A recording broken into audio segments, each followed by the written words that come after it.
33% মহিলা সংরক্ষণের ওপর জোর দেওয়া হয়েছে। তো এই মহিলা সংরক্ষণের ওপর যে জোর দেওয়া হচ্ছে এবং এই যে নিয়োগের কথা বলা হচ্ছে, এটা কতটা ইম্পর্টেন্ট বলে আপনি মনে করছেন? প্রচণ্ড ইম্পর্টেন্ট, প্রচণ্ড ইম্পর্টেন্ট দুটো তিনটে কারণে। একটা জায়গা হচ্ছে ডেফিনেটলি যেটা আমরা বলি যে এই উইমেন পাওয়ার, এই কথাটা উনি ব্যবহারও করেছেন বাজেটে।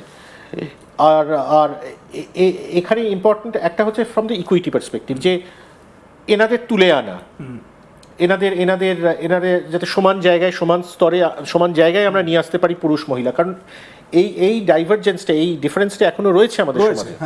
মানে এটা ভারতবর্ষের সমাজে, এটা সাউথ এশিয়ান সমাজেই রয়েছে। দ্বিতীয়ত হচ্ছে এফিসিয়েন্সি পার্সপেক্টিভ।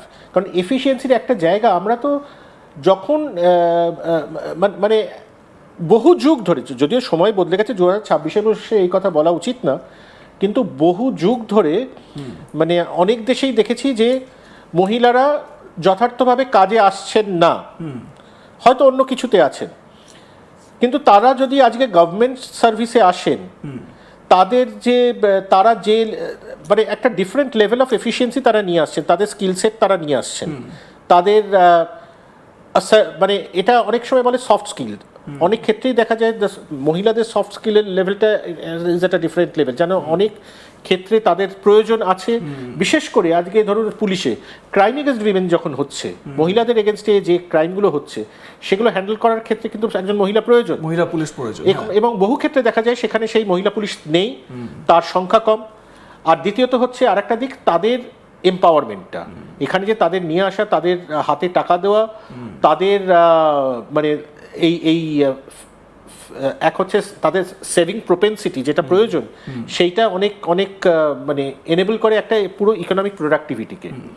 তো সেই ক্ষেত্রে এটার একটা ডেফিনিট অন্য ধরনের এবং ইমপ্লিকেশন আছে এটা, এবং এটা শর্ট রান নয়, এর কোনো মানে এই ইমিডিয়েটলি নয়, এর ইমপ্লিকেশনটা কিন্তু আমরা লং রানে দেখতে পাবেন ওভার টাইম।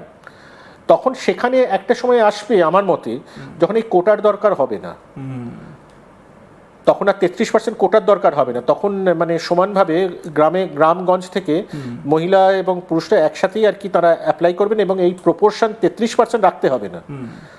সেটা আসে, তার কারণটা হচ্ছে আমরা দেখছি একটা যারা অ্যাপিয়ার করছে এই ধরনের পরীক্ষায়, সেখানে একটা লপসাইডেডনেস আছে, পুরুষের সংখ্যা বেশি এবং বেশি করে পুরুষ রিক্রুটেড হচ্ছে, যার জন্যে যেখানে সফট স্কিল দরকার বা অন্য ধরনের স্কিল সেট দরকার, সেইগুলো ল্যাকিং হয়ে যাচ্ছে এই ডিফারেন্ট জায়গায়।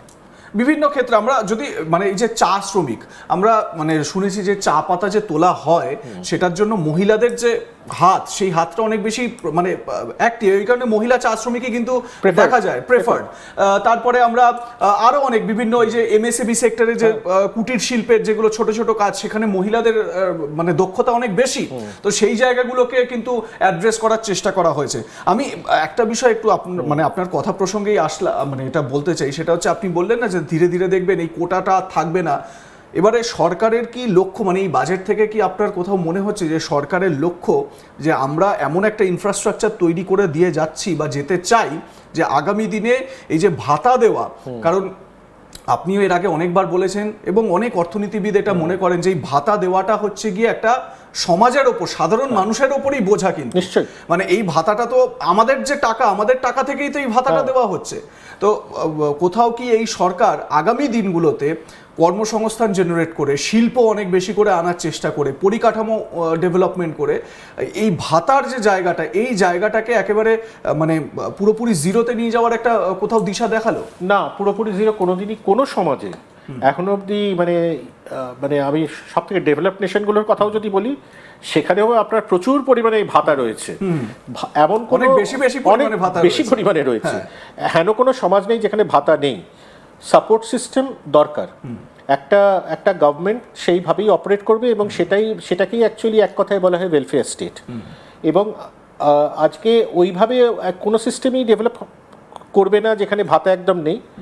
যাদের সাপোর্ট প্রয়োজন তাদের সাপোর্ট করাটা দরকার, এবং সেটা সরকারের রেসপন্সিবিলিটিও বটে। আর আমি ওই রকম মানে অতটা সাম্যবাদী চিন্তাধারাতেও বিশ্বাস করি যে একদম সবকিছু সমান হয়ে গেছে আর কারোর কোনো কিছু প্রয়োজন নেই, এবং ওইভাবে ঘটনাটা ওইভাবে ঘটবে না।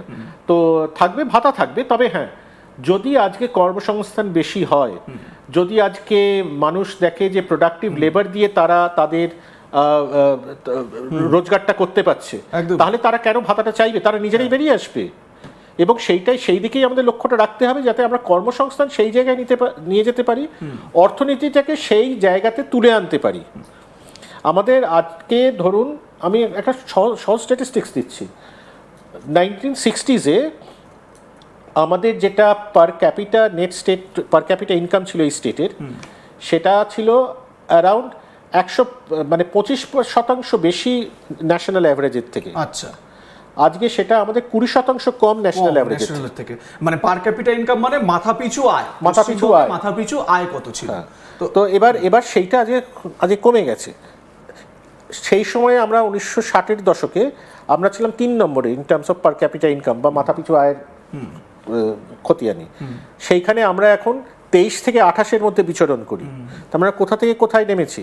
এবং আমি যখনই আজকে দেখতে চাইছিলাম যে মেজর স্টেটগুলো তাদের 2011-12 আপনার ওই যেটাকে কনস্ট্যান্ট প্রাইসে ধরা সেই দামে 2011-12 থেকে 2024-25-এর মধ্যে মেজর স্টেটগুলো কোথায় কোন পার্সেন্টেজে গ্রো করছে, তার মধ্যে পশ্চিমবঙ্গ কিন্তু একটু তলার দিকেই। কারণ যেখানে গুজরাট গ্রো করেছে 8.2%, যেখানে উড়িষ্যা গ্রো করেছে 7%-এর ওপর।